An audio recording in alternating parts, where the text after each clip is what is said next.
Hello, Howell family. This is Prince Kerr, the voice of HC.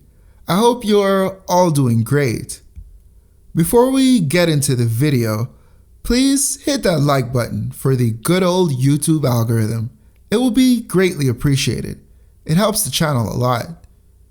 In today's conversation, I wanted to discuss the power of words and how the way you speak has an effect on your reality before our video this week. So let's talk about it. What does it mean when we say that words have power? Well, the words you use have an impact over how you perceive life because your words are instruments to creating what you are seeing and perceiving as reality. Think of it this way. If you use a red pencil to draw a house, no matter how much you would like for that house to be blue, that house will be red because it is a reflection of the instrument you used to create it. In the same way, if you are using negative words to define and characterize your reality will inevitably represent or exude an essence of that negativity. In the same vein, speaking positively and constructively about your reality will inevitably inspire a more positive or uplifting perception of your lived experience. Although this is a very simple concept to grasp through these examples, we often complicate things and question ourselves as to why we keep ending up in negative situations.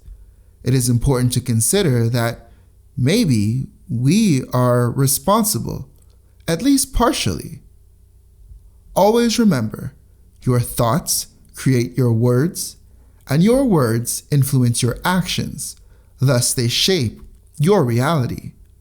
For example, let's say you forgot that you've had a notice of an exam on the way, and that notice has been given to you for a whole month. And now, the exam is coming up next week. By having and maintaining negative thoughts in your mind, you are likely to create the negative scenario that you would ideally like to avoid, which is failing the exam in this case.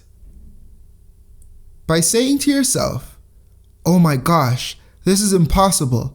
I should have studied for all those weeks. I'm surely going to fail." You are calling panic onto yourself. You are also causing stagnation because you have already subconsciously accepted defeat before you ever had a chance to even enter the battle. By speaking that negativity onto yourself, you are subconsciously readying your mind to accept what now appears to be inevitable. And because your mind is preparing for the negativity that it believes is about to come, it will likely begin to think of the outcome of failing that exam, instead of using that very same thought energy to think of solutions to create a different outcome. Instead of thinking, okay, I'm going to dedicate 4 hours every day until the exam to studying, your brain will use those very 4 hours to overthink about what happens after you fail.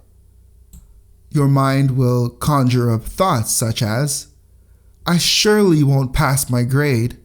Then I won't be able to graduate. And if I don't graduate, then I won't be able to get a job. And if I don't get a job, then what will I make of myself? Not only will I have to settle for a job I don't like, I have no chance at getting the job that I want. I will have failed my entire family. Oh my gosh, I'm going to be homeless. Which is simply negativity, creating negativity on top of negativity. And just like that, reality keeps shaping itself into something negative. Why? Because you are the creator, and you are making it so. Think of the action of speaking negativity like a literal virus. or small living organism. Its only purpose is to multiply and to survive.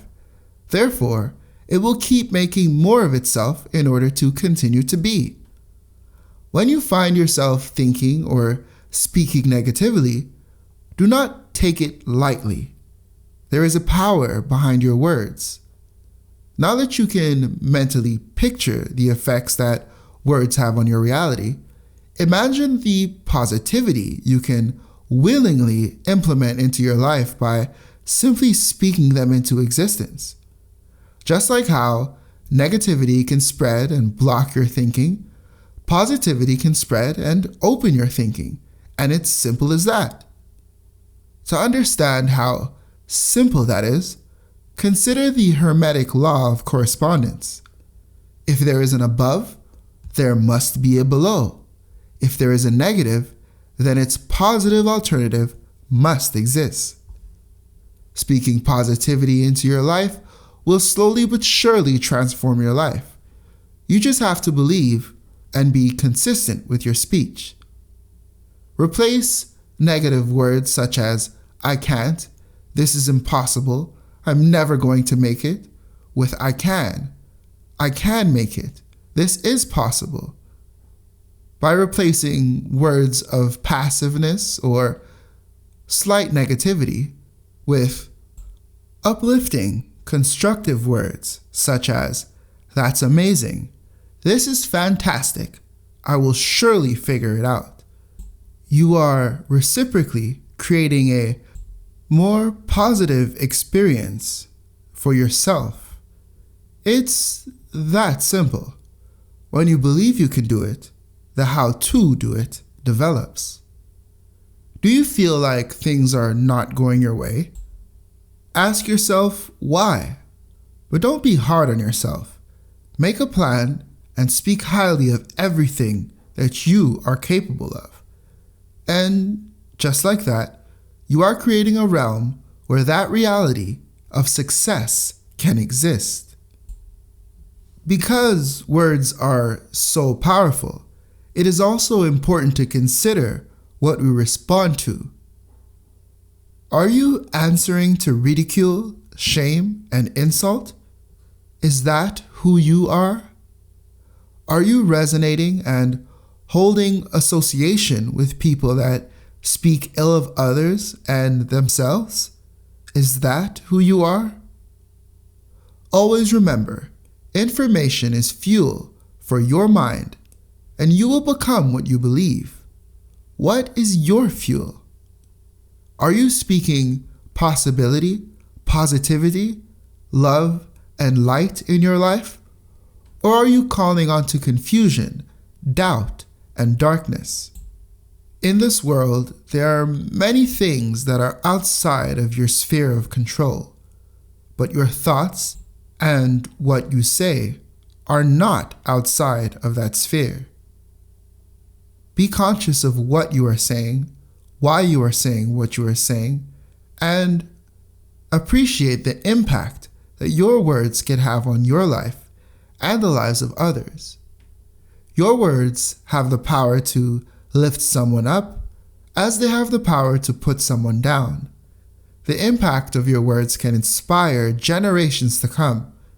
You can use your words for mistruths, or you can speak truth and inspire change and possibility in your life and in the lives of many others.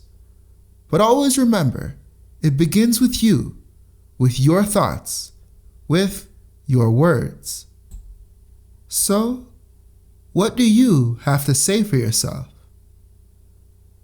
Let's have a conversation in the comment section. How do you feel about the power of words? Does this make any sense to you? Was there a time where you felt that your words were just words and they didn't have an impact on anything? Let me know in the comment section. If you want to hear more of my thoughts and you enjoy these types of videos, you can also leave a comment in the comment section to let me know. If you like this video and enjoy our content, please do us a favor and hit that like button and share it with a friend. I'll see you here next time on the next episode of Conversations on Howell Consultations, the how-to being true to you.